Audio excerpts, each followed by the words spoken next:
G'day guys, Amelia the Flying Vet. This is a video on snake bite, which is a current topic for the season. It's now early spring and snakes are extra active at this time of year as they're out and about looking for a bit of romance, and they can be extra agitated this time of year because of that.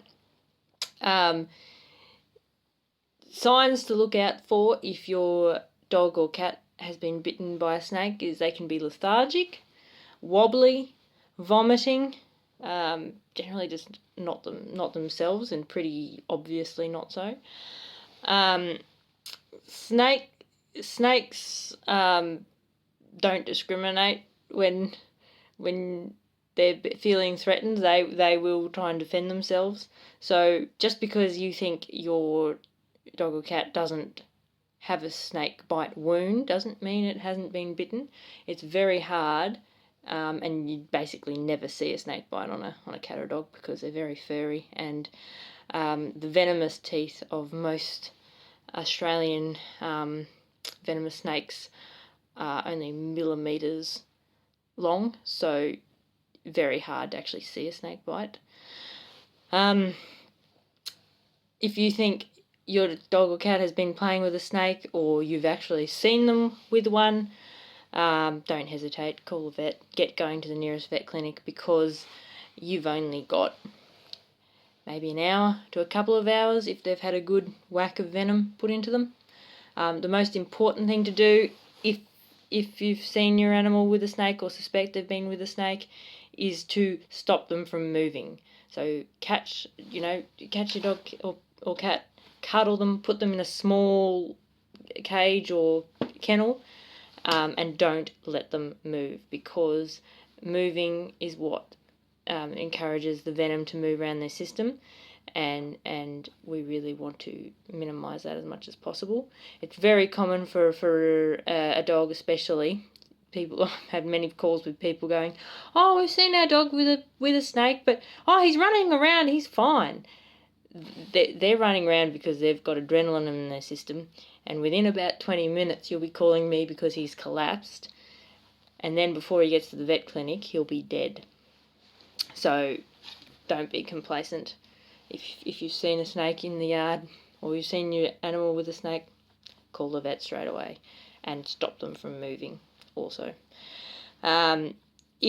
If you suspect you've seen where the snake might have struck, you'll never find the bite, but if you think that they've been bitten on a leg or a limb, try and bandage that limb, because that will help compress and minimise lymphatic movement, which is how venom gets spread around. The more important thing to do is to prevent your dog or cat from coming into contact with a snake in the first place. So keeping your lawn and garden nice and tidy so that you can easily see where snakes are if they're coming in. Trying to keep the outside of your yard as mowed as possible so that there's not long, tall bits of grass that they'd hide in. And also trying to minimise the presence of rodents and other little small things that snakes like to eat, because that will encourage them to come in. If you've got a mice problem, you're likely going to have a snake problem following it, because they like to eat mice. Which is a bit of a problem at the moment in most of New South Wales. It looks like we're going to have another mice plague over these warmish months. So yeah, just keep in mind that snakes will follow. Common myths about snake bite. As I've said, some people think you'll see the bite if your dog cat's been bitten. Very hard. You never will. That young snakes won't bite. No, you're wrong. The baby snakes are just as venomous as big snakes. So don't go playing with little baby snakes because you think they're cute.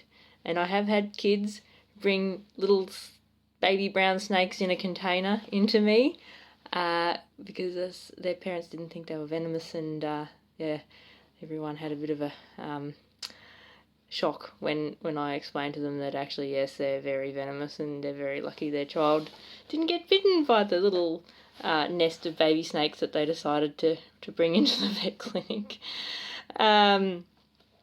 There's a common myth in the farming world when farmers find a few dead livestock that a swarm of snakes has come in and bitten a lot, and that's why they're all dead.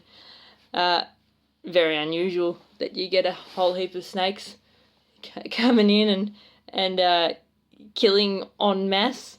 You very rarely see any more than 2 snakes together at one time, so yeah, and normally they inject their venom and then squeeze off and make a quick getaway. That's the whole point of the injecting venom for the snake, is to, defend themselves and then make a hasty getaway while their defendant is trying to deal with their snake bite. So yeah, they don't go around killing livestock willy-nilly. You might see young stock occasionally, like one beast or young weaner that might have been bitten on the nose because it's been sniffing. That's where they'll most likely get bit, on the nose, because they're going and sniffing the snake to try and figure out what he is.